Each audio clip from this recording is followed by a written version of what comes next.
Hard hat's all about showing up to play hard, doing what it takes to win. If you want to cement legacy, win another. He's your third center. You don't want to pump him up too much, but it's hard not to. This is maybe the most I've ever agreed with you.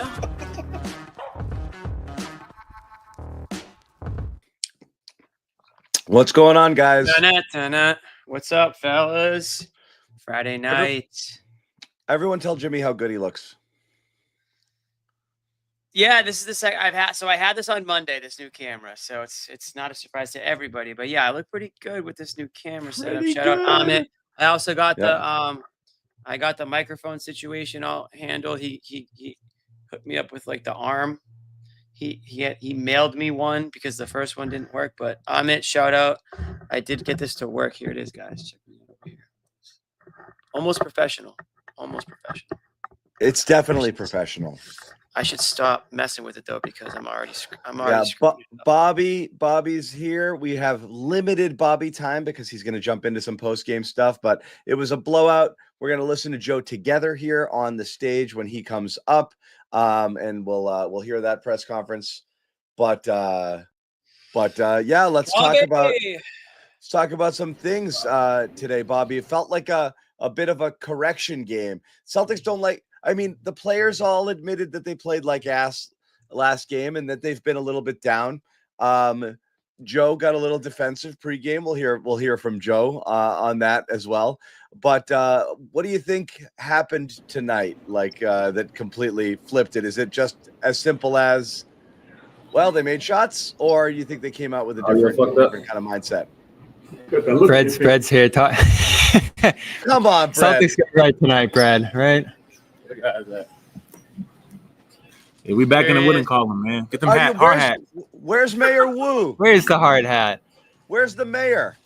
They said what they. I mean, they did what they said they were going to do for this one. Manage the game offensively, clean up some of the defensive issues with their offense, and it's not like they rained down threes in this one, but.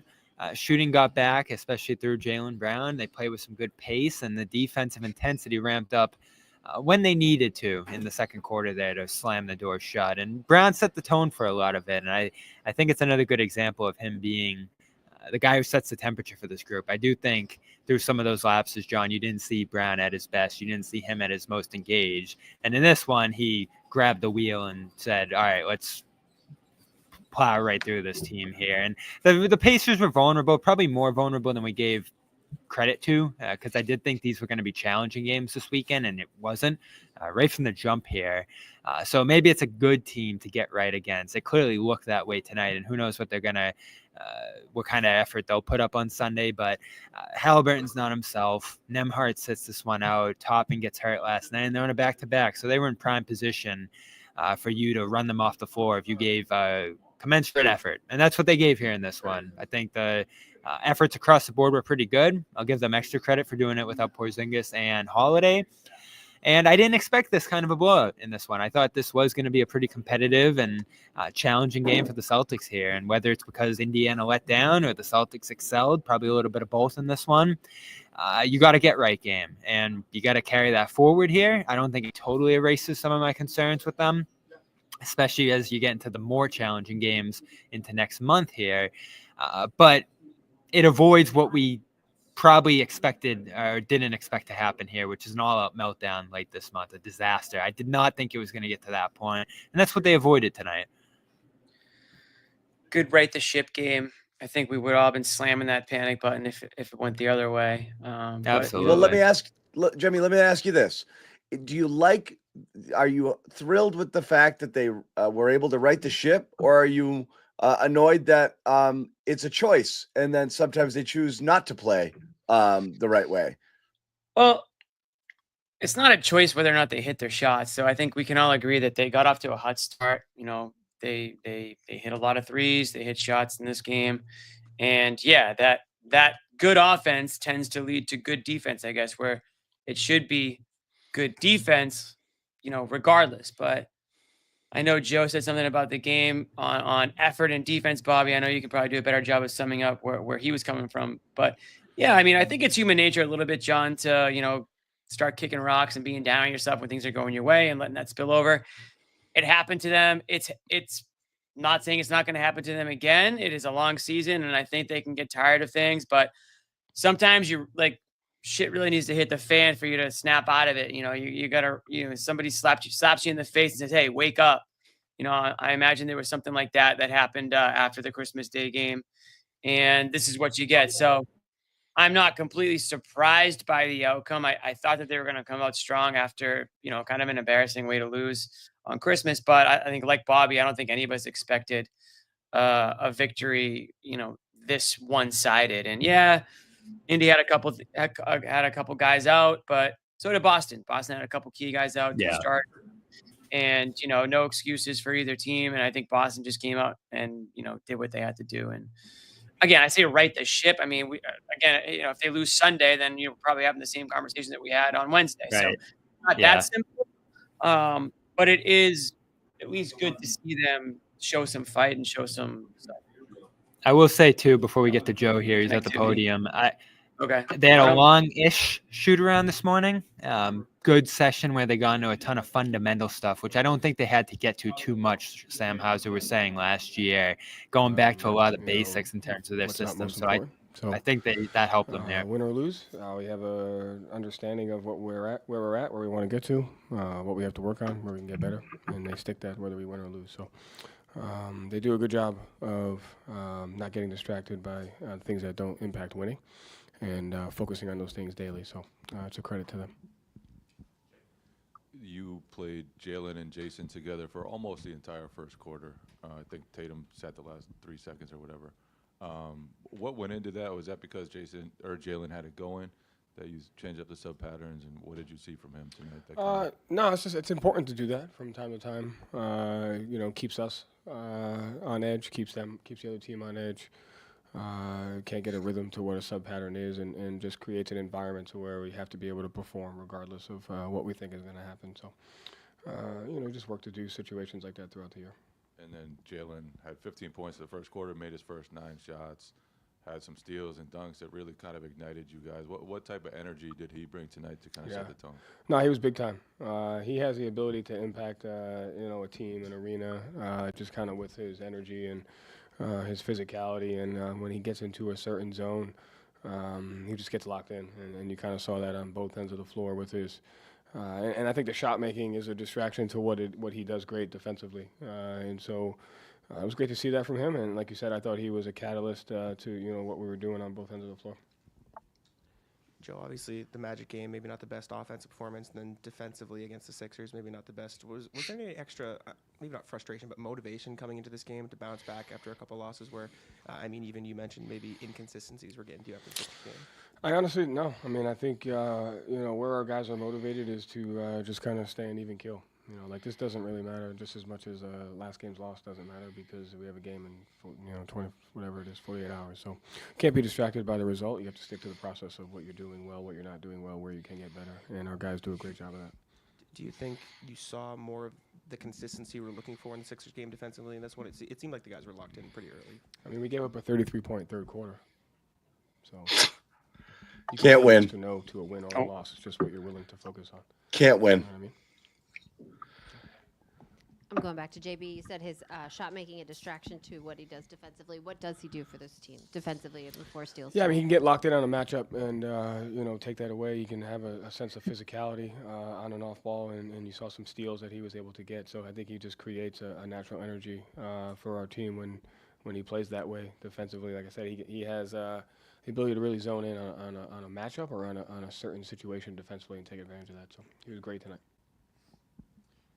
Joe, you went to Jordan Walsh early. What kind of boost did he give you guys? It seemed like he came in and made a few plays for you. Love the Walsh minutes tonight. Obviously made a great read on his shot, but he has really good physical defensive possessions that you don't see. You have to really watch the possessions. He stands guys up. He doesn't open up his hips on angles. He's physical. He got 2 rebounds outside of his area. So he's continuing to get better on the small things that really matter. And what makes you go earlier in the season, you went to Drew Peterson in certain spots. What makes you decide, okay, this is the guy for this game, this guy? The matchup plays a big part in that. Who we're playing against. We went to Drew Peterson against a team that is more susceptible to go zone against us. And, sometimes you're just looking about what he's done when he was in Maine. Or, obviously it's a balance of having an understanding that everyone on the bench has to impact winning at some point. So, but it mostly goes into kind of what the lineups look like for us, what the matchups look like for your opponent. Joe, was there kind of a freedom that you guys played with tonight? Just the ball movement, the excitement. It just seemed like there was an energy.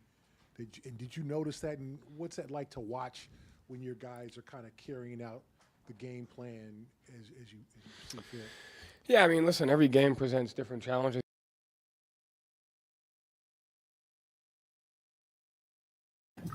We're running out of Bobby time. So we'll get some more analysis here. It is interesting to me that if you tell Joe they played well, he'll point out why they didn't. If you tell him they played poorly, he'll point out why they did. So makes sense. It's fine. It's just contrarianism. I don't care. It has nothing to do with basketball. It just always it cracks me up a little bit. Like, which was it good or not good? And here's the thing. This flies in the face of kind of, some of the stuff he said pregame, which again isn't really the story, but there's nothing wrong with admitting, we're playing like ass right now. I do feel when they're in their worst stretches, he gets a little defensive. Well, it's not as bad. Look at the numbers. And then, they're playing really well. It's like, well, we didn't do great. And that's fine. If that keeps the Celtics level, so be it here. But I think he wants to be level. I think that's kind of, and that's fine. That's fine. It's not, it has nothing to do with anything. Here it's just the way he likes to kind of play. Winning can just be just as dangerous as losing and all that. Yeah, and like I said right before he came on, they had a long-ish shoot around this morning. Nothing unusual, but did get back to a lot of fundamental stuff, and it showed tonight. The ball control was good. The pace was great. Shot making pretty good as well. So I do think a lot of the execution offensively led to some better results on defense, which was good for this matchup. And I liked how they utilized Walsh. I liked the rotations overall. I didn't mention the Brown Tatum thing, which I think was probably the most important part about this game, is that they ran those guys a little longer to start, beat down on Indiana's second unit, and used that to pretty much run away with this game. So I'll give Joe a lot of credit for the turnaround for this game. I do think he managed the last 2 days well, as well as the start of this game. And, even the substitutions, Hauser, Horford, I thought set a good tone for this game as well here. So all in all, again, get right game. Can you carry it forward? That's going to be the key now. That's what it comes down to, right? My doc. The whole, it's fine, to you just don't want to get into one on, one off sort of thing. Like the best thing about the Celtics last year was a bad loss or a stretch of like not so great would be followed by seven straight wins. You saw that so many times, which is why, much to Jimmy's chagrin, I didn't get worried about anything last year. I'm like, they're fine. They were fine.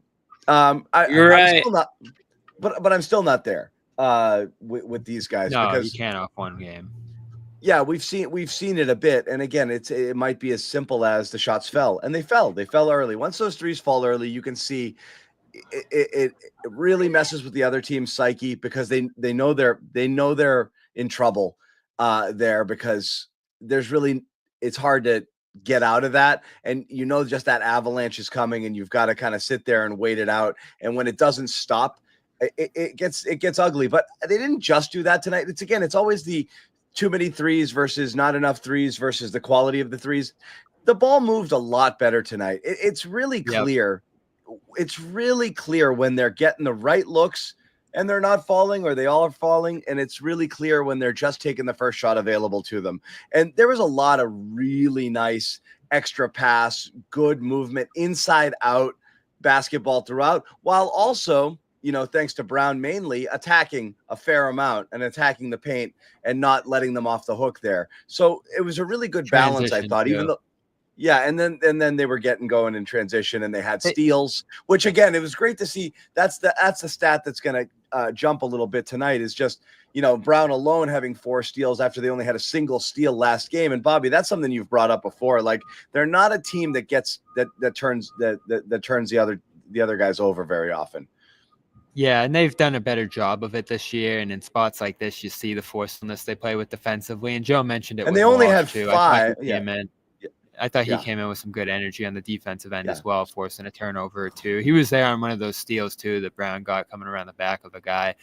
So I like the forcefulness, the way they got in transition. It wasn't just a drove of threes that led to the avalanche, as you said, John, there. And 17 offensive rebounds too, I think, is something Joe's really been looking for, especially when they are missing threes. They need to be able to counteract that with their offensive rebounding. And Pritchard brought that. This was a get-right game for Pritchard too, who I thought was just phenomenal here. So all in all, great efforts across the board. And I do think the effort being there was a big part of it. The focus and the attention to detail on both ends. Again, the Pacers were vulnerable in this one, but you weren't going to walk in here and get a win. It wasn't going to be that easy. So they came and took it seriously right away, and it showed in how the lead built and built throughout, and they never really let up. Maybe a little bit at the end of the second quarter there, but other than that, it built in the third, built into the fourth. You sit down the starters early, and you're out of here. And I am going to hit the locker room real quick, John, but I'll be back. And I do want to talk about the Joe thing from pregame because I have a lot to say about that. All right. Well, Bobby, Bobby's got thoughts. We may or may not be here when you get back, but hopefully we will. Make it snappy. Make it snappy. All right. So Bobby Manning jumping to the locker room. We'll hear from Noah in a little bit as well. Again, I'll go back to the Jaylen thing. It's Jaylen. Did he play tonight? Did he play? I'm not sure. Let me look up how he did. Who gets your brownie award tonight? Who gets the brownie? I mean, look, Jaylen had a game. Jaylen had a game. Kidding aside, like this was man on a mission sort of stuff. Like it was get out of my way. Oh boy. Yeah, that's right, Louise. Jaylen Brown was unbelievable in that first quarter. And I think I saw a stat. It was his 6th 15-point first quarter, which obviously leads the league. Listen, he's been known, not just this year, and in fact, I feel like we used to see it more often. He's been known to just light it up to start these games. And on the other hand, typically he fizzles after that. But tonight, you got to give him credit. He was hot from the first quarter on. I know they tried to get him 50. Joe wanted to try to get him 50 early in that fourth quarter, but it just wasn't happening. And then Indy knew what was up. They started to do. You know what I like though? The one time that he went to the hole there and he dished it off to Luke, that was good because I think it would have been gratuitous to try something there. And that was kind of the tip off there. I think Joe knew it. But like the dunks were ridiculous. The steal, he had that stretch there with the dunk in the lane and then the steal and the windmill. And you know, it was just silly stuff, but just the three. I loved that corner three that he caught it kind of going to his left and just jumped straight up. You know, just really unbelievable. I mean, again, at that level, and again, this is a guy who earlier in the day, Jimmy, was bestowed this honor that we didn't know existed. This, whatever this is, the player of the year. I guess Chris Mannix gets to just decide on his own. Has some power, I guess, now. I don't know what this is. Are there going to be multiple players of the year? Was it now like a basketball player or just a player? So basically, SI picking one for each sport, and Mannix is the hoops guy. So he picked Jaylen, and he's apparently this is a thing. No, I didn't read. Was there a corresponding article to go along with it? I imagine to like defend the pick, or yeah, but that's That's I mean, you're picking the MVP of the NBA Finals. It's not that far fetched, I guess. I mean, Jaylen Brown, he signed a massive deal. He kind of stepped up in some big moments for the Celtics last season. And I mean, are there better basketball players than him? Yeah. Are there, better athletes in other sports? You start getting into different sports, it's a whole different conversation. I mean, Mazzulla, there's some freaking good players out there. Yeah. Did you say Hideki Matsui? Is that where you were going with it? Yeah, I was instead of Otani. Otani, but no, they're doing one for each sport. They're doing one for each sport. They're doing one for each sport. I mean, when you're talking about basketball, player of the year, I don't know what it's based on, right? So it's not based on I don't know what it is. Best player, but the guy certainly has had a big say in the success of this Celtics team. They won the NBA Finals. Now, again, he didn't go to the Olympics, so you can't factor any of that stuff in when you're talking about Player of the Year. I don't know if that counts, but hey, it's an interesting pick. You know, Mannix has been around the Celtics for 20 years. You know, when I was covering the team, Mannix was already there covering the team. He's been a fixture on that team for a long, long time. So for him to pick Jaylen Brown, to me, says a lot about Jaylen Brown and what Jaylen Brown means to his team, because Mannix knows a lot about the Celtics. A lot about the Celtics. He's probably hasn't reported more things than some reporters have reported. That's how much I think Mannix is kind of in tune with what goes on in that organization over the last 20 plus years. So it's a nice honor for Jaylen Brown to have. Again, I don't really know what went into the pick. I don't know what it is, but it's cool. But it is cool. Good for him. You know, well deserved. What am I supposed to say? What do you want me to Well do? Trash it? deserved.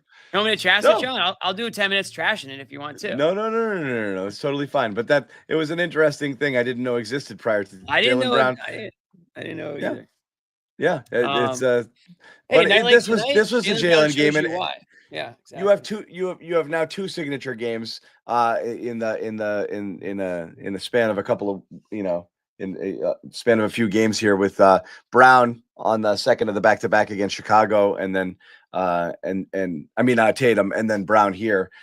Two like best games of the year from your two best players, like within the last few games. So that's pretty good.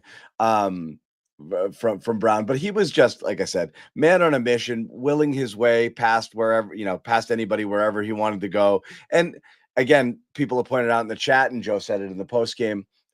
It begins with defense. It's such a cliche to say it, but it's like, yeah, look, he sucked last game and he was asleep, and then he woke up in the third quarter. He had a good third quarter, but it all starts with like that engagement. It's almost like you got to trigger yourself to get into the flow of the game by deciding that you're going to play defense. I think Brown is definitely like one of those guys to the nth degree. When he comes out, especially like some of his best games was like, I'm going to lock that other dude up, or I'm going to go out there and I'm going to be a menace on defense. It just clicks you into another world. Just another kind of zone from an energy perspective. And like, that's where he was tonight. And that translated over to offense. So it's really dumb and really is a cliche, and Bobby loves it, but it's like, Jimmy, you going to find the center of that screen, or are we just going to keep fiddling there? It just keeps moving. Are you trying to do something artistic? You're moving it. Yeah. My foot like moved the wire. If only you could see this setup. If only I'm watching you move it. I'm watching you move it. It's gonna move. But yeah, just moving on. It was a defense triggers offense sort of game for him. I think it's across the board for all of them. It is. I mean, but Jaylen Brown gets into his zone. He starts to feel it. Jaylen Brown kind of gets. You see this, Jimmy? Starts feeling himself a bit. He's got that swagger to him. And yeah, what happened? You dunk? It's pie injury. You dunk too? No. Yeah. After Christmas? I had a bad pie. Look at that. I'm looking at it here on the screen. Brutal. You didn't mention that on the Christmas show. Did that happen after the show? No, it happened during, but like I'm really noticing it now. Look at that thing. Yeah. Bad pie. Battle wound. What was the pie? Just rushing. I was just rushing. Yeah. Let's see. Yeah. It's bad What happens in the kitchen? People think it's it's real. It's real in there, man. That's real stuff. We've lost a lot of good men in the kitchen. We lost a lot of good people here. We're going to hear more from Celtics there. A couple interesting tidbits on the NBA as well. One involving the Sacramento Kings, and also there's a Jimmy Butler update. We're going to get Noah on the show. We're going to talk a little bit about our guy Peyton Pritchard and a bunch of other things. Jimmy's going to wake the F up at some point or another. Man, it's been a long week, man. It's been a long week. Yeah, he's going to try. He's going to try to wake the F up. I know. It's been tough. But first, we're going to hear a little bit from one of our sponsors here on the Garden Report, and we're going to start with Prize Picks. And again, best place to get real money, sports action, over 10 million members, billions of dollars in winnings. It's made daily fantasy accessible to all. Pick more or less on at least two players, shot to win up to 1,000 times your cash. What? Run your game all season long on PrizePicks, America's #1 daily fantasy sports app.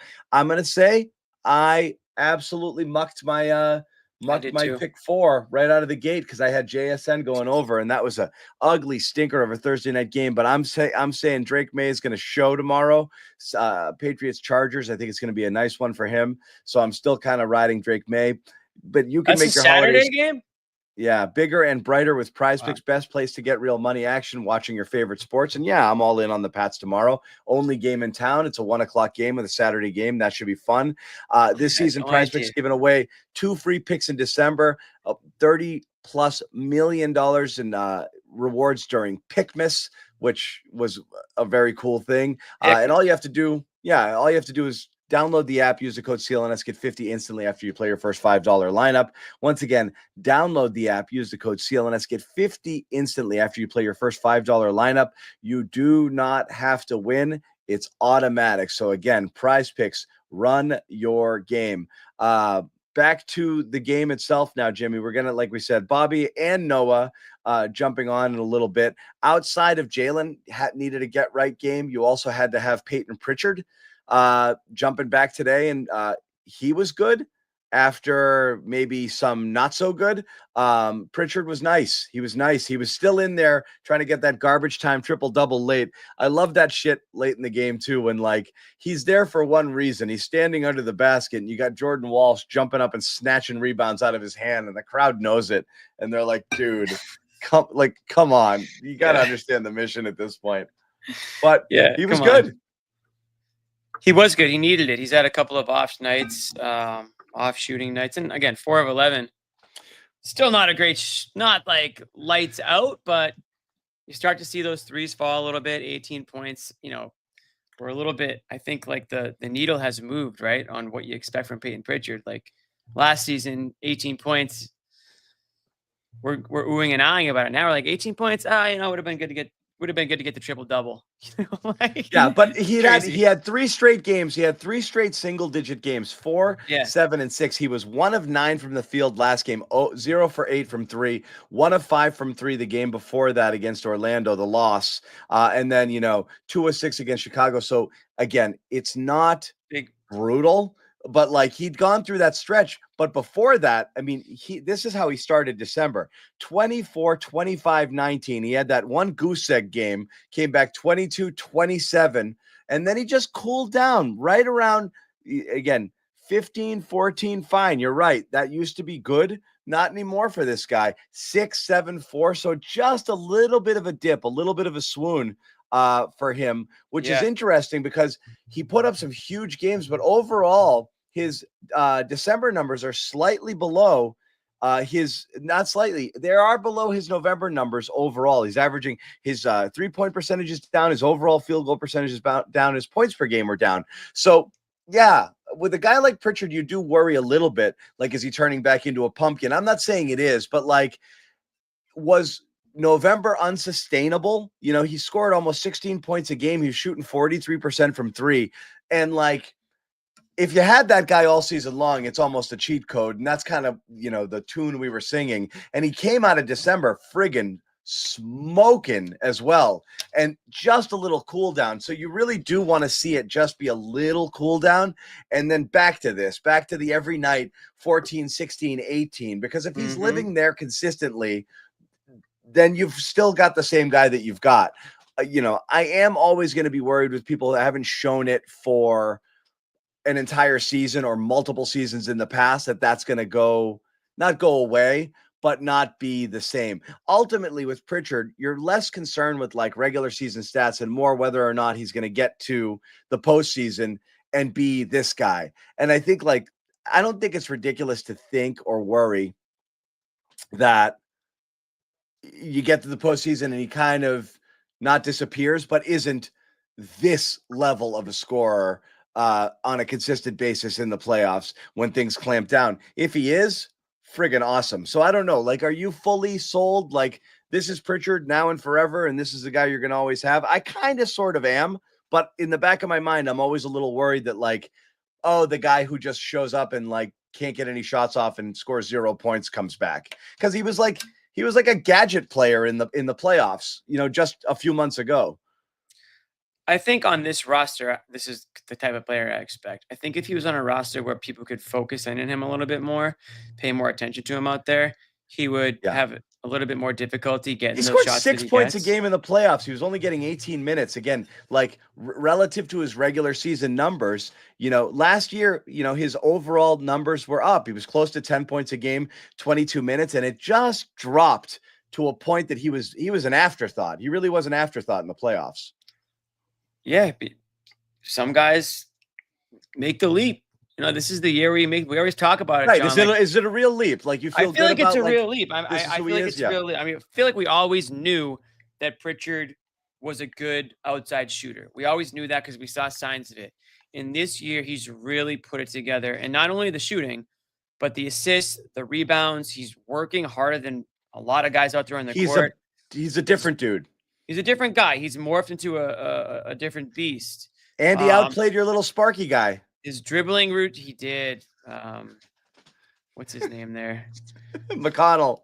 Sparky McConnell. Yeah, TJ. You're like 7% present tonight. No, I'm always bad with names. I barely know your name. TJ McConnell is a guy that I've loved for years, and I still love him, even though I can say Pritchard has leapfrogged him, but McConnell's a Celtics killer. Not tonight, but typically.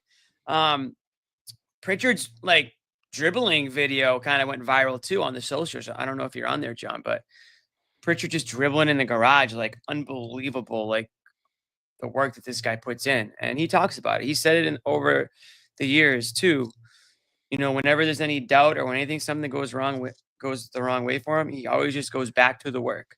Because if you base it on the work you've put in, you can always go back to it. He's like a Joe guy. He is like a Joe guy. Joe might be. It's the process. Joe might be a great reason for his, sort of. We know where we want to go.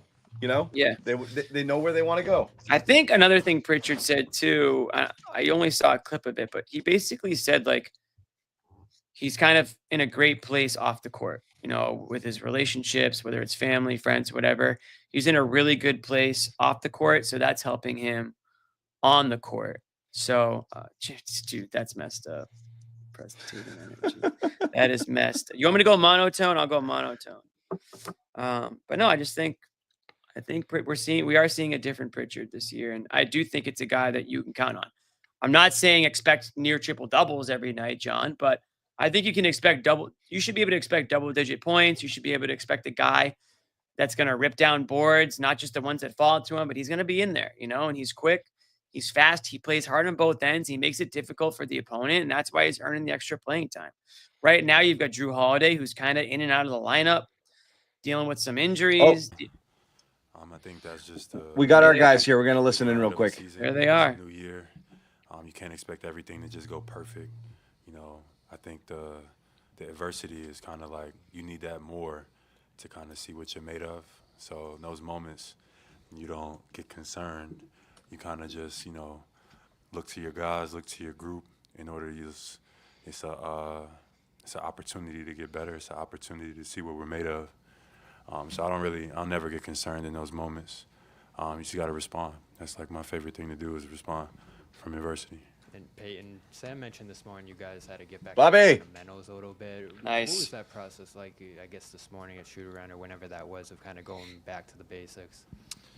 I don't know if it's necessarily the fundamentals, but just the intensity we play with, the pace we play with, the ball pressure, and then just being active off ball, helping our guys out. If we see a guy get beat, we're recovering. We're having multiple efforts, and I think tonight we showed that. We had a lot of deflections. I don't know how many steals did JB had, but we're just active, and it makes a difference. We get out and running after that, so something we just got to be mindful of and keep playing that way. Jaylen, you say never concerned, but was there any extra motivation to get back on track? Obviously, you guys lost 2 in a row, and you haven't lost 3 in a row this season. Was there any extra motivation there to get back on track this season? Yeah, of course. I think obviously playing on Christmas Day is a privilege, and we kind of let our fans down on our home court, and we appreciate everybody for taking the time out of their day to watch us, and we didn't put our best foot forward. So I think we wanted to come out and respond today. And then Jaylen, obviously, had a season high 44. Peyton, you were a couple boards away from your triple-double. Do you think your footwear choices tonight were a coincidence? Or do you think it meant something that both of you had such great nights? Like, it gives you a little bit, like in 2K, it gives you a couple points overall in quickness, rebounding, I think I had 2 offensive rebounds in a row. Maybe if I'm not rocking the shoes, I don't have that quick of bounce. If Peyton gets a dunk this season, it's definitely the shoes. Fair enough. Jaylen, obviously, Who had it's these probably two hard guys to at put the it into podium words, together but when you started at any going point in when you're time? making your first 9 shots, the transition dunks, the threes, Noah. the crowds going crazy, what does that feel like to somebody CLNS. like all of us in this room that have never felt anything like that before? If you could try to put it into words. It's just a rhythm. It's like you're just in tune with everything. Like you just connected to the fans, you just connected to the game. Everything is just kind of flowing, all in the same direction, and like you just got to do your best to stay in that. Little stuff can kind of take you out of it. Anything, arguing with the refs or paying attention to other stuff or whatever. You just got to do your best to kind of stay in that rhythm, and then I think you kind of can ride that and just enjoy that and play basketball from there.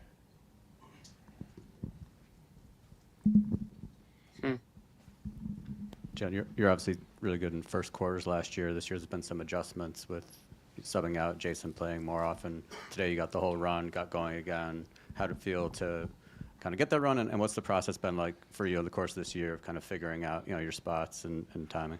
I think it's been good. Obviously, it's been different. I'm used to being the guy that kind of starts the game off, but we switched it up this year, and that's made me adjust to certain things. I've been more of a playmaker, but just trying to find my rhythm. I just think it's ultimately making me a better basketball player. So, whatever the team needs is whatever we got to do, but it's definitely been a little different than the past. Jaylen, it's been a difficult couple of weeks for you. What have you done to kind of get your mind off of things and on basketball or off basketball? What have you done to kind of be meditative? What have you done to kind of make sure you're focused when you're here, because life has been a little bit difficult? Yeah, I mean, I just been spending time with my family. Obviously, the situations that happened a week or so ago kind of affected us a little bit, made us start to evaluate and think about things a little bit differently. We didn't love kind of how the media approached the situation. We had drones flying over our house, people knocking on the door. It was a lot, but we get it. It is what it is. But that definitely takes some brain power to kind of have to filter through that for your family and stuff like that. And we got some decisions we got to make going forward. And can you describe the significance of your skull cap? What you mean? What was it? What is it kind of expressing? It's just a fashion statement, but I guess I'm a king, so I got some jewels.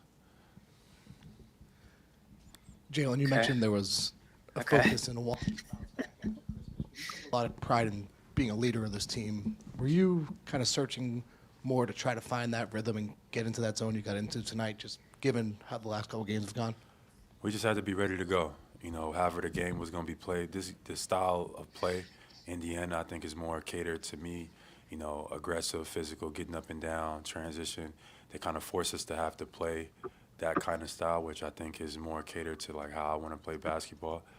So tonight was a night where I was able to get into a rhythm. Next game may be different. But, whatever the game needs, being able to adjust and do whatever is needed for our team. If they were going to help, being okay with just making those reads all night. But tonight we was able to turn them over, speed the game up, getting out, get some open shots, and I was able to catch a rhythm. Sam Manson from NBC Nightly News Kids Edition. This question is for both of you. First, great win tonight. Going into 2025, is there anything that you guys are focused on continuing or improving on? Who is this? I'm not doing kids. Who is this? I'm not doing it. I'm not doing kids questions. Was that Deuce? He's everywhere now, man. He's even. They just let it go. Hey, yeah. Deuce Tatum from the Tatum Times. Yeah. Jaylen. No. No, I'm just kidding. Let's get back to it. Let's hear from the kid. Guys, continuing to feed confidence into our team. I think we're only as strong. Let's hear from the kids. Each link. So, empowering guys. I mean, shoot, they let Bobby ask questions. Continue their great Might as play. well let this kid. It would mean a lot for me to get Peyton to help him get Sixth Man of the Year. So just continuing to empower everybody on our team and give them confidence and trying to lead us on defense as well, picking up guys full court, whatever I got to do, getting steals, being active. But when our team is at its best, our guys are feeling empowered and we're playing and flying around on defense. So I would say those two things.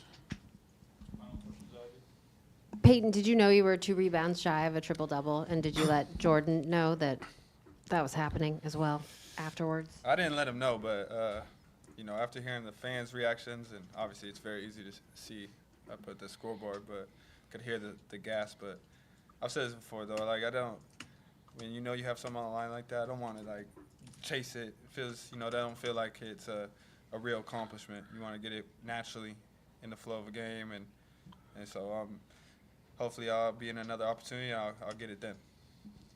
And then, Jaylen, you had 4 steals tonight. I feel like defensively, the narrative isn't enough. You need those numbers. And is that something that you're capable of, and how do you kind of get to that while balancing the team defense aspect of it? For sure, and I don't think defense is people pay enough attention to it, but. All right, we're going back. You sure? Yeah, we're going back. We're back. So all right, good games. Back. Good game by those guys. I have a question for you. Will we ever see a Jaylen Brown, Jason Tatum tandem presser again? It's a good question. I mean, back in the day, you never could get a Pierce without Garnett. I don't know. It's different now, I guess. It's so weird. In almost every other sport, it's the 2 stars always in tandem. But they got their guys, right? It's KP and JB, PP and JB. You've got Tatum with Derek White. Anyone go to? Oh yeah, Tatum and White. Yeah. Tatum and White. It's interesting pairings. You'll never get those guys going again. Cool though. Don't worry. They like each other. Yeah. It's all good. It's all good. It's all good. Don't worry about it. It's all good. Shut up, John. Come on, John. Try to ruin a good night. Yeah. They're No, fine. it's all good. Everything's fine. It's all good. They're fine. They're fine. Shut up, John. Shut up.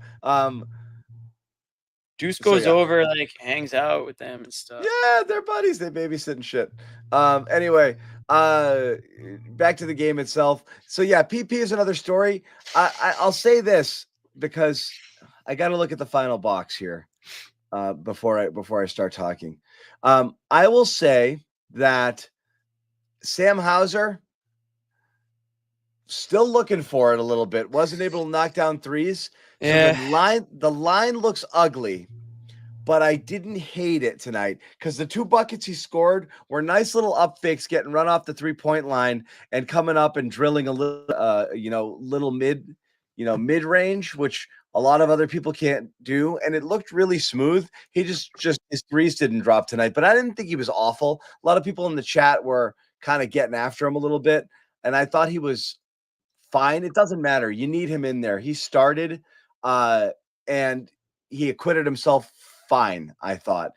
You still want to see a little bit more, but I think that's okay. You were missing Porzingis. You're missing Holiday. So the old men continue to be banged up. I still think you've got a little concern there with the injury stuff. I don't know if it's load management or guys are legit. It feels like everybody's dealing with a little something. It does. And I mean, there's no reason to push these guys right now. I mean, they're obviously being careful with Porzingis, with Holiday. Hauser, it's tough, man. It's just the back is. I mean, you're an old guy, John. You must have back pain. You must know what that's like to go Amazingly. Knocking on wood. I don't want to jinx you. I would say getting out of bed every single morning, everything is sore. But I swear, it really is. Everything is like, it takes a while to. Crack, like, it's like 1,000 mouse traps went off. Joint But like here. crack, snap. But once I get going, I'm good. Amazingly, back pain has We're not eluded gonna win. me. But for those, Holy crap, because that wipes people out. Some people Holy watching shit. that have dealt with it, unfortunately, or in and out of it. Yeah. And there's things you can do, but like those are, those are NARPs, as we call them, non-athletic regular people. You got a little back pain, you can figure out how to fix it. Maybe go to the doctor, get a shot, cortisone, whatever. There's things you can do. But if you're a basketball player, there's things you can do. But then you have to go out there and play in the NBA, like the fastest pace against the strongest and most, in shape athletes. It's not that easy to fight through back pain. So I imagine Hauser's going through some stuff right now. Just a little bit of pain can, that's true. John doesn't show up to make it. That's sad. Just a little bit of pain can throw up the whole shot. I can throw off the whole shot, John. Yeah, it's true. Yeah. No, it can. It can. Tried. No, I won't do it. I've got some stuff. I'm holding on to. I'm not bringing it out just now. There's some. He's always got some stuff. I'm waiting to hear it. No, we're not going to get there. We're not going to get there. Not tonight. Bobby and Noah gunning it out of the these press two? conference. They were in the press conference. They're holding it. They're representing CLNS in the press conference. You don't have to worry about it. Some good questions. We'll get those guys. They did ask some good questions. I actually like that question too. It is kind of neat. Like, have you had dunking dreams? I've had dunking dreams. Me personally, yes. Let's just say that ship sailed a long, long time ago. I was just never saying, close to dunking. The only dunking I ever did was in the driveway where I could I had the adjustable But rim. dreams. That's why they're dreams. Put it down to 6. No, not even. No, I would just. It's a great dream. It's very cool. Maybe that's what I'll choose to dream about tonight. It's very cool. Go to bed thinking about dunking and see what you come up with. It's a great dream. Just being able to fly. It would change everything, actually. It's a cool question. Like, what does that feel like? Yeah, I mean, certainly I'm not going to ever come close, even as much squats as I could ever do. Didn't you tell everybody that you were close or that you could dunk? I could dunk tosses all day long. Anything that was thrown above the rim. Meaning someone standing under the rim could lob it up over and I could just get up and dunk it. But it would slip out of my hand. I could dunk everything I could palm. Like a girl's ball. Tiny hands. Got it. Yeah. Everything. I could dunk on the tosses, but I could never just get up and throw down a basketball. I did it once. Yeah, that would be unreal. I feel like. But I could do the other stuff all the time. But if still, you can it's a dunk, cool feeling. I feel like. Yeah. And this is probably probably something that guys who can't dunk say, but I would just always dunk. Yeah. Wait, you can dunk it. Why don't you just go Why dunk don't you it? dunk? Just go dunk it. Why I say I'm 6 feet. I'm probably 5'11" and a half. Why are you laying the ball up? Why are you taking this 6-footer, 8-footer, 10-footer? Just 2 steps, dunk it. I would just be constantly working on my jumping skills, Yeah. My vertical. Yeah. Be getting my vertical up there. Laying it in is fine. Can Pritchard dunk? He can dunk. Of course he can dunk. They can all dunk. I know, but I feel like we just don't see it. I'm sure he can dunk, but I'd like to. If he dunks, the whole team's going wild. We would like to see it. Bobby and Noah, I see them setting up right now. Yes, so Derek, while they are getting ready, we'll tell you again about another one of our sponsors, and we'll do it. We're going to talk about Gametime, and I'm pulling it up right now. I'm going to look what's going on here while we're talking because I want to see where we're at. Gametime tickets. You know what? I'll say it right now because I was just on Gametime, and I'm thinking about going tomorrow. The Fenway Bowl. You should.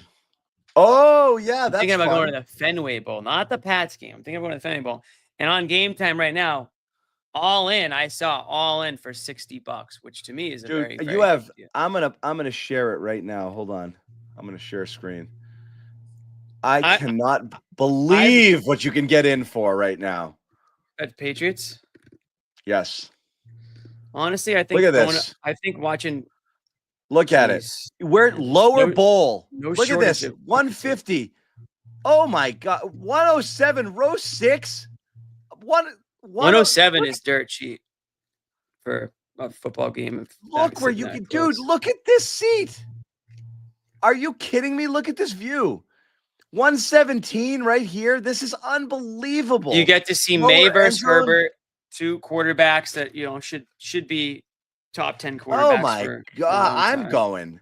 This is unreal. I'm thinking great honestly, deals, though, but hold on. I got to tell people first what they have to do.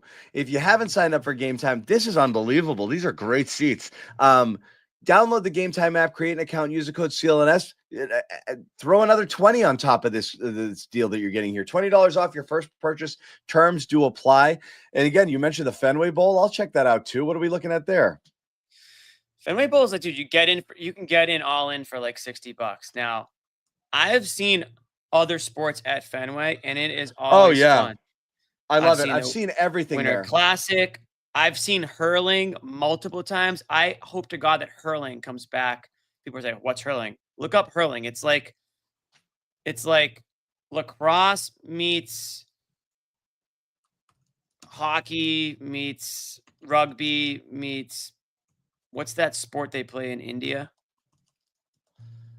What are you talking about? What's cricket? that sport? Cricket. Thank you, cricket. My brain is not working tonight. Anyway, download the app. It's an unbelievable. Use code CLNS Nope for $20 off your first purchase. Terms to apply. All-in pricing, as you can see. You know exactly what you're paying for. Panoramic views from your seat, so you can check that out as well.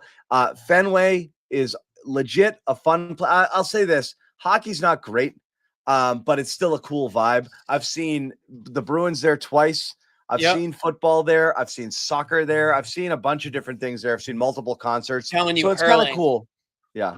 Hurling is unreal, but I saw Pearl Jam using Game Time. I'll tell you that. I did. It would be cool to watch a football game for like $50 at Fenway. There's a lot of cool spots around Fenway. You can go out before, after, during, and then the game gets out and you get the Pats game.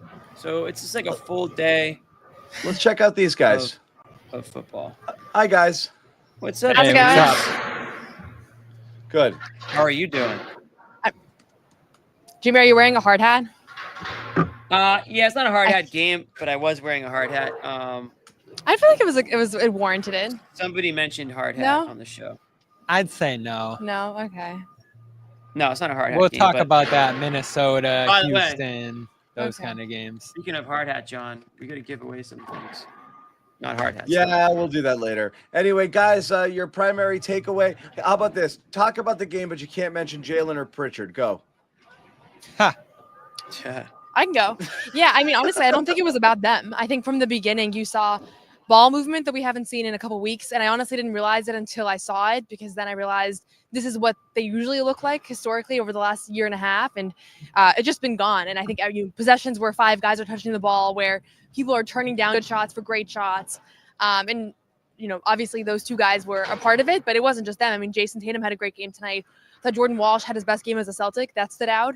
But just overall, defensive intensity was there from the jump, and then the offensive part was probably what allowed that. And Sam Hauser said a shoot around this morning that it's the offense is what's leading to the defensive issues. And I think today you saw really good offense lead to really good defense. And it was just a full team effort. Some guys got more on the box score, but everybody was bought in. Yeah, we didn't get too But much hold on, on wait. I just want to ask: is that what they've become, though, Noah? Because normally they would say, normally we would say defense. You start at the defensive end, and that helps get your offense going. Is this a team that needs threes? I know, but is this a team that has to have the threes fall in order to be able to not be so depressed that they can play defense? No, I don't think it's that. I think it's because otherwise they're sad. Turnovers. Yeah. No, John, I don't think it's like they didn't get super hot from 3 today. I mean, they were up by 30 and they were shooting 35% from 3. It wasn't like they went crazy and that's what allowed this to happen. Ultimately, I think when they're turning the ball over, live ball turnovers, and they're not the best transition defensive team at points. And so I think it's just they're not setting themselves up to play good defense when their offense is bad and they're taking bad shots and they're missing, getting blocked at the rim. These are indicators of bad defense. And that's been Mazzulla's philosophy from the beginning, that he thinks that, defense and offense should not be separated concepts. It should be one thing because they are one thing and they bleed into each other. Whether or not people like that or it's traditional, that's another discussion point. But I don't think they get super hot from 3 and suddenly now they're motivated to play defense. I think it's literally the mistakes that they're making from an execution standpoint are putting them in position to have the defensive numbers already kind of against them. Well, they've mentioned the shooting hurting their defense too. A couple of the players have.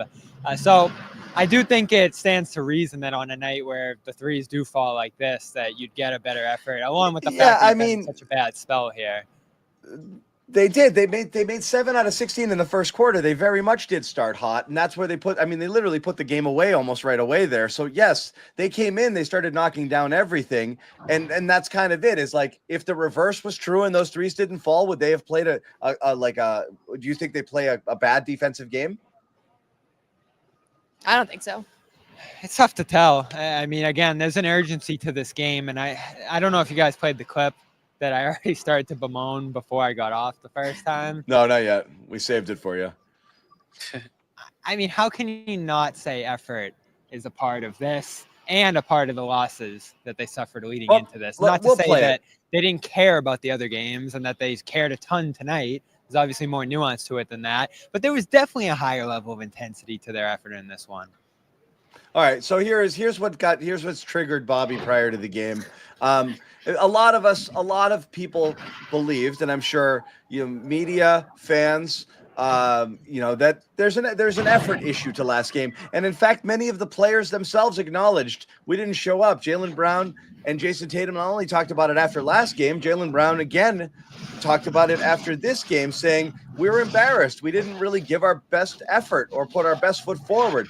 Don't tell Joe Mazzulla, however, that the Celtics played with low effort. Here's what when he was asked about it prior to the game, and this is why Bobby's upset. I mean, if you're at, I don't know if that. Oh boy. I would never say that we're not motivated. I think, I would never say that. So I don't think that's the case in a lot of the things. I think it's more of the details at times, the communication at times. I don't question the intrinsic motivation to our guys or where they're at. So I don't think that's the case at all. And I think it's easy to look at one game and say it's the defense. I mean, just 2 games ago, we dominated Chicago defensively, had 2 25-point quarters. So I just think when you're in a tough stretch and when it's not going well, the easiest thing for the untrained eye to see is defense, effort, motivation, and those are just kind of words that people throw around. I think the things that we really have to get better at is what we focused on today. Situational defense and 10 to 15 possessions were a part of that. I just think it's so easy to go to that when you lose whatever we've lost, 2 out of 3, something like that. Okay, so the untrained eye really upsets Bobby. That's the one that gets. I will say this. I'm going to say this. Gerard Mayo gets Patriots head coach Gerard Mayo gets legitimately killed for pulling out his score sheet after every game and saying we were really good except for these 5 plays where we gave up 5 touchdowns, 80-yard touchdowns. But other than that, we were great.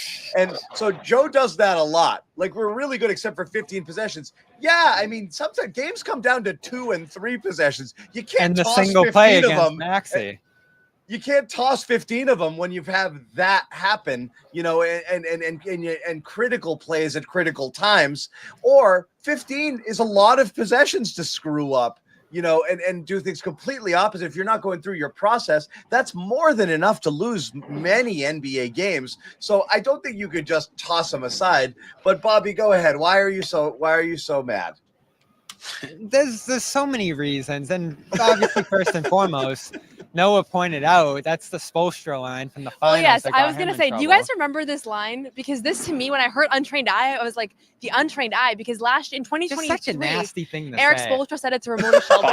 Bobby is hurt. He apologized. Eric Spoelstra apologized to her for, he texted her that night and was like, I didn't mean like you don't know basketball. But I think it also didn't help that she was like the one woman covering the NBA finals. But I don't think he meant it as a shot at Gary, who asked the question. Because it's been talked about generally. Yeah, it's just a general thing. And he meant it. He was talking about you, Bobby. Yeah, dude, he was looking right Gary at asked you. the question about that. I know. I'm just kidding.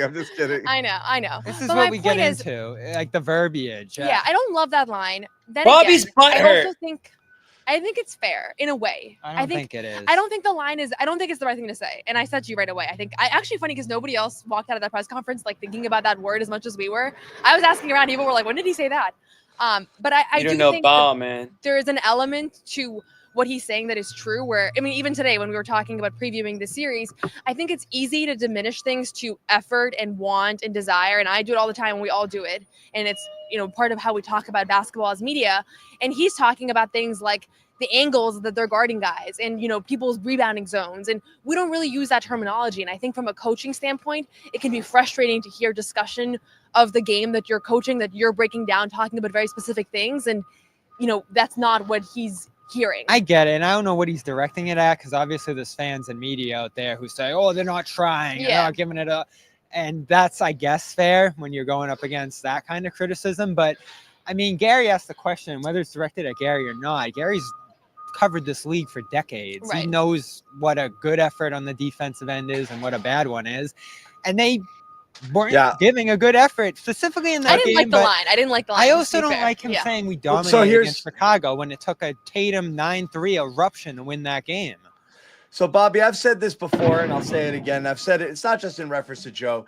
I mean, Bill Belichick used to do it, and a lot of coaches do it. The problem isn't that Joe thinks that. The problem is that he says it, because most coaches and most players think that all the time. And the reality is they're correct. Like, even the smartest reporters and analysts out there are kindergarten level basketball knowledge to these guys, triple PhD. They're on a much different level of understanding just the way that they process every single thing that happens in the game. And we're talking everything, stuff that we don't even think about, especially with defense in today's game, or ask about angles, literally so in depth. And I know you guys sometimes get to sit in and listen to Joe really get in depth on basketball, and it is enlightening. The problem is that he says it, and that the message comes across either as disrespectful to people who are sitting there listening, or denial to other fans or denial to fans out there who kind of sometimes want a coach to say, yeah, we dogged it today, because that's what you're watching and you're paying money to see it and you're emotionally invested in the team. And sometimes you want to hear them echo it as well. So the excuses, I think, can absolutely get there. But I've always said, like, every coach knows this, and they just sometimes play along with this. They know they don't think we have a right to our opinion, and they're not wrong. They're really not. Discussed this, right. And we've discussed before. They're not wrong.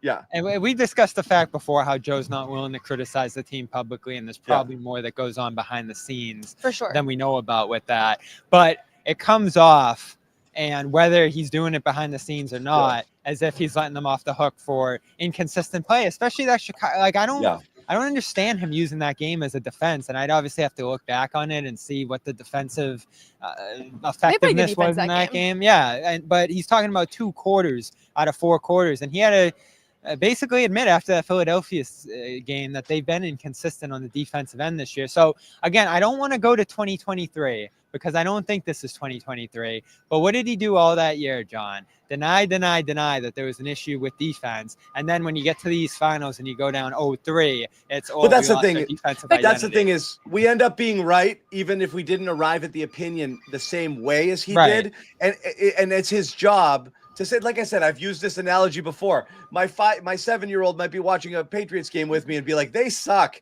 And she's right, but she doesn't know exactly why, She's definitely your daughter. So we're the 7-year-old.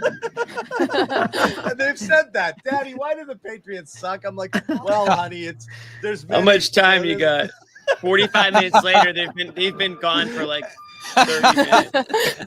And that's how they view it. But you're right. It's not that. They got the team to respond tonight. So great. But they did. That's what I talked about earlier. I want to hit you guys with it and get your. But take. John, we're not also like what Mazzulla's saying. There's some truth to it, but we're not. I'm not even caught up about what he's saying about us, Jimmy. Right? I don't even care about that part. I just don't want him to try to make this look better than it's been. Because I think that's what he was doing with that. But why not, though? I mean, it's his job, right? Like, to spin it that it's why not? If I'm the head coach of the Celtics, like, I'm spinning it. Why not? Like I think we have to realize the fact that as the head coach, he has many responsibilities, and one of them is to speak to the media, like, 9 times a week. And if one of his objectives is to never turn on the players, to make sure that they never see anything when they're scrolling through Twitter that rubs them the wrong way of like, why is he saying this to the media, not to me? I'm shocked that guys like Mike Malone, and I know they're great coaches and he's obviously accomplished a lot, but like he takes an approach of like, I'm going to rip my star players, and that's the way I motivate. I'm not asking him to rip them. I'm asking him to be real. I think that Joe that we would be stunned if we saw some of the conversations that he has behind closed doors. And the reality is like maybe if you're a fan who's just watching a game here and there, you're probably like, why is he not calling them out? But at this point, the amount of time that we're around this team, like I'm not even trying for him to say anything about their effort or anything, because he's not going to, because it doesn't serve anything that he is looking to accomplish. But on the other hand, too, Bobby, let me just say, he doesn't go out of his way to like really, really strongly commend his players and his team after big wins and things like that. I mean, he will say some stuff, and he'll say stuff like, oh, I think we underappreciate Tatum, and whether you think that's true or not. But Joe just doesn't get too high and he doesn't get too low. He doesn't panic. He doesn't praise his guys overly. He's not going to be super. I mean, he does get animated at times, but it's more like during the game. It's not so much before or after the game. It's, he gets animated and emotional during the game at what things going on. Maybe it's about the refs or whatever, but there's not a lot of examples of him like oohing and eyeing about his players. And there's not a lot of examples of him being highly critical. So he is consistent in that sense. I can't know, Jimmy. I'm not talking about criticism or whether he's giving us stuff or whether he's even being fair to our intelligence. I'm not going there. I'm going to the reality of the last 3 to 4 games leading up to this. And whether you want to call it effort and motivation, or as he said, the details and the fundamentals or whatever he got into there, they needed to tighten some stuff up coming into this game. And I just don't get the need to spin it as if it was good. It wasn't good. Yeah. So again, that aside, we know this, and Joe's even said it. He views everything as combat. Even the Orlando game, John, like he defended that game, and the decisive basket of the game was a breakdown defensively. Mute if you're playing with the mic. My bad, man. So Jesus. we're getting back into what you said at the beginning there, John. Can 10 to 15 plays breaking down in a game and costing you the game like Zoolander pawing at it of your performance?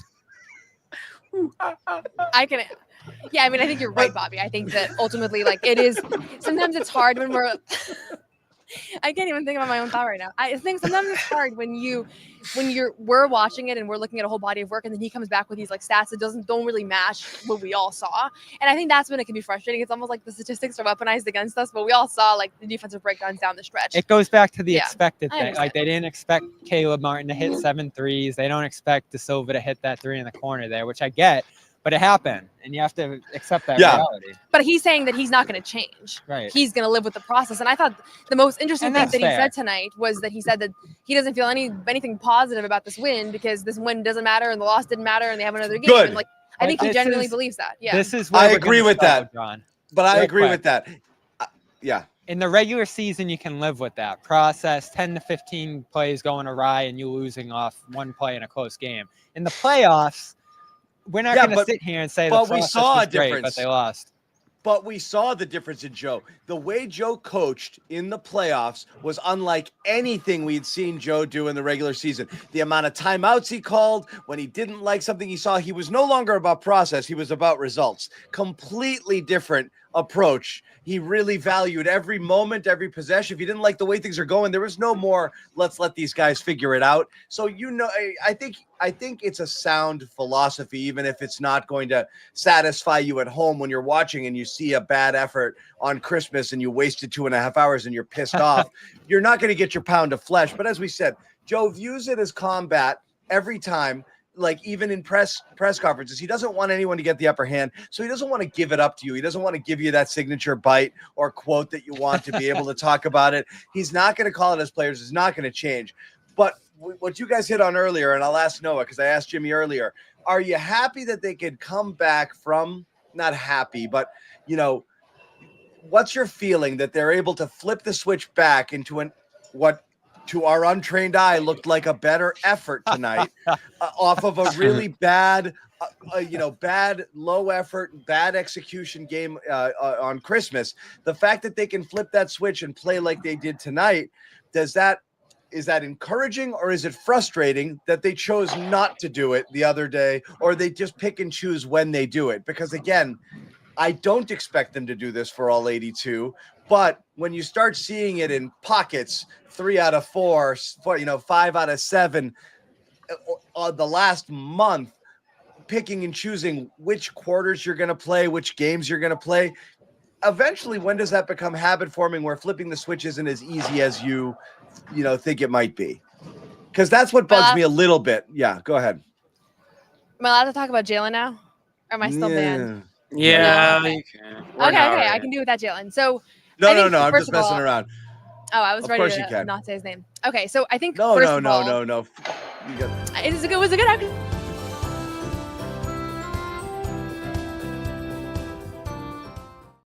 Go ahead, give Brownie There a we go. brownie. Give Brown the brownie. Well, you Okay, can't. he can- That you I actually wasn't- can't do that. But. Okay. So I think I view this only as encouraging, honestly, because it's not like we were seeing them, they're hovering around 500 and here they have this great game, but they've had these few games where they were terrible. They're 23-8. They're coming off of a championship team where they're historically dominant. And so I think we have to acknowledge the fact that at the end of the day, they're people like us. And just like we don't have, sometimes we have shows where sometimes I'm like, I don't even think I said a sentence correct tonight. And sometimes I write an article and it's terrible. And they're not perfect. And so they're going to have stretches where sometimes you have a bad hair day. Come on. I couldn't help it. Blow. It was right there. It was right there. It was a bad It was Twitter right there. comment. That's not me. It was- That's it was What's this about? Noah got Come on, dragged. John. We'll tell you I guys got episode. Some jerk on Twitter. See my straight Anyway, hair go ahead. today? And then you straightened it. You shouldn't have done that. I know. Don't I give in. straighten it all the time. Okay, enough. So I wasn't gonna I say think- anything. I still won't. So I think the reality is that when we're seeing them, this is why I keep saying like this Western Conference road trip was going to show us so much about this team, because there hasn't been like an extended stretch here where we're watching them slip through the standings and they keep saying the things are going to change and they're not. Last game was the first time that I got the sense from the players that there was a feeling of frustration and a feeling of like, we have to be better. And then they come and respond like this. So it's not like every game Tatum's telling us like, oh, we're going to look in the mirror, and then they don't. The one time he said it, this is how they respond. So I'm going to buy it because this group has a body of work that makes me believe in them, that when they talk, they mean it. Again, they're 23-8. It's like it's below our standard of what we've come to watch with this team over the last year and a half. But ultimately, like that's the third best record in the league, and they've done it without Porzingis. Right. I was just he gonna really go hasn't there, been the a part of this injuries. team. The games that he's played, he's left early. He hasn't been. He's told us himself many times he's not at 100% right now. So you got to be impressed with what they've done this season, despite the fact it hasn't been perfect. And if they can respond to losses like this and avoid them from becoming, big losing streaks that we're seeing around the league all the time that are resulting in major changes, like I think you have to cut them some slack. They're playing 100 games a year. I do think you have to acknowledge the injuries and the bumps and bruises stuff guys are playing through. That's contributed to some of their unevenness this year. But that's why I keep stressing, and I wrote yesterday, this isn't 2024 anymore. And it's similar. I think there's a ton of overlapping aspects, obviously, because of the team you carried forward into this year. But bumps and bruises, absences, guys not being 100% themselves might become part of this year. Like you might have Porzingis being in and out of the lineup the rest of this year. You might have a down Drew Holiday season. Even Sam Hauser, who started this game, still didn't look great for much of this one. So those are part of your season. There is a chance that this group could get back to full strength and peak come playoff time, but I do think we have to hold them to a similar standard. Just as Joe says, when guys are out, you still hold them to that standard. And that's why even with Tatum going down in that Orlando game, I want to see more from them in that spot, especially going against a shorthanded Magic team too. So I'm not just going to sit here, John, all year and say they won the championship last year. They'll be fine. No, nor should you. Again, you have to judge it for what it is. And again, I shout out to Kess. Miss you, buddy. Sometimes some of the OGs I haven't seen. How's Kess feeling? I want to know how Kess is feeling.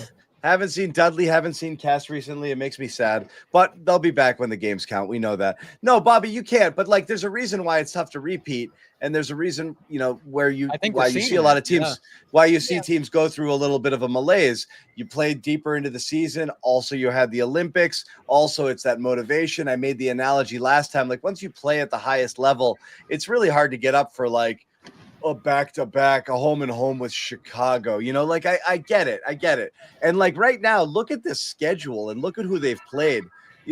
These are not a lot of teams that you're getting up for on a nightly basis. I think they would acknowledge, John, that the motivation, the effort, and just the pushback you're going to get from other teams coming off a championship is even greater than they would have expected. They had to go through it to actually see what that was going to be like. And I keep going back to those Brooklyn Atlanta games early in the year, the first letdowns that we saw from them, even though they won. the Nets one. Those aren't teams you expected to come in and shock you and give you a bad loss early in the schedule. But you're seeing it from every team that you're getting their best shot. And I've hated that phrase in the past when they've used it because they hadn't won at that point.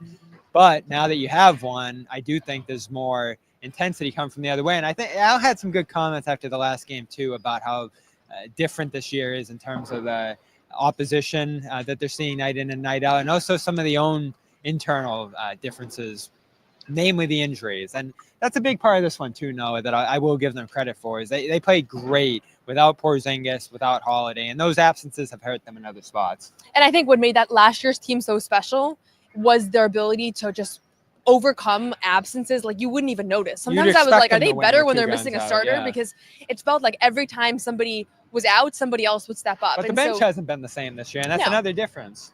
Right. And so I think, tonight was an encouraging, small sample of like them being able to, I didn't think about Porzingis or Holiday once in this game because you didn't have any reason to, because they didn't feel like there was anything missing. It was a complete team.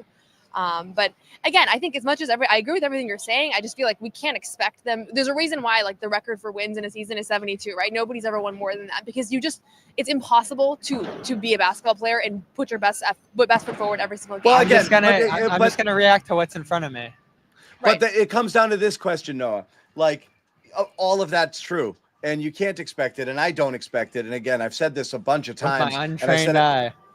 I said it last year too. Like, you can't expect these guys to get up in all 82.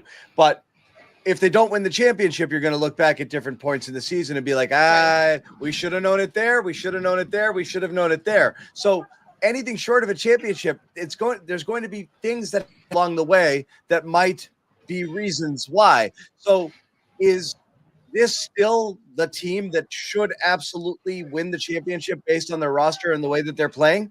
Or is it a jump ball again? Like, we entered this season thinking it's theirs to lose again. I'd say OKC is making a really strong case for themselves out west, but like, do you still think anything short of a championship here is a successful season?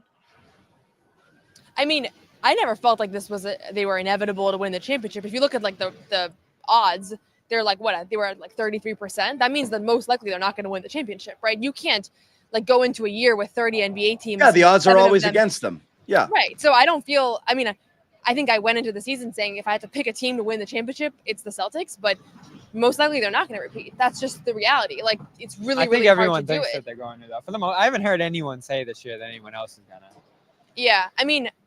I would pick the field. Yeah. Like, I believe in this team, I do, but I think at the end of the day, like, it's just looking at history. I think the field's more challenging this year for sure. The field is a safer bet every year, always. Except for maybe Golden State, those couple of years. So I don't view. So my point is like, I'm not saying they're showing us every single thing about them is making me think they're going to win the championship this season. I think we just have to evaluate them fairly, and fairly is acknowledging the fact that there's going to be slips and there's going to be stretches during the season that they're struggling in, and especially coming off of a championship and 3 guys being on the Olympic team, which I think has taken a toll on Derek and Drew both. Just the fact that they really had a shortened offseason. Tatum, Halliburton, man. Yeah, guys all over the league, we're seeing the Olympic thing. Halliburton didn't play. By the way, the Cavs right now, as we're talking about best teams, they've got 144 with 5 minutes to go against the Nuggets. Yeah, that's going to be an interesting Mike Malone press conference. Oh, everybody's going under the bus. The Nuggets. They got 4 guys over 20. Mitchell 33, Garland 23, Allen 22, Mobley 26. They are just smoking it right now. They're Holy phenomenal. Wow. Yeah, and they got you last time. You got them the first time. It's going to be an interesting thing to watch throughout here, but it does reflect what we're talking about here. The field, it's stronger. I think not to do the whole easiest path. Don't sleep on the Knicks either. I think you're going to see a more challenging postseason run or postseason path this time around. That's inevitable if they're not the 1 seed. So it's a different year. I just keep stressing that. Like, I think now that we're 30 games in, now that we've seen those differences, you have to start to think about, all right, how could this season be different? Because I don't think they're going to roll through the way they did last year. Like, that required some special shooting, urgency that we've talked about defensively specifically, and these guys coming together at their moments in their careers, only Drew having won at that point, to win. And it's tougher the second time around. And I'm interested to see, like, are they going to do some shakeups along the edge of the roster? I haven't gotten any sense that that's going to come here. But I go back to what Brad said in the preseason. I went back to that quote that he hesitated to bring the whole roster back because of the fact that he likes to see a couple changes and he likes to see the way that can shake up the dynamic on a team. And Brad, to me, whereas Joe, as we talked about here, can be defensive and try to spin things in a positive way when it's not going great. I think Brad, even going into a season off the championship, was like, all right, we're all getting celebrated. Everyone thinks we're going to win again here. But like, how can I look at this in a critical manner and think about how this could improve here? And I go back to the bench. Like, we saw some Walsh strides in this game.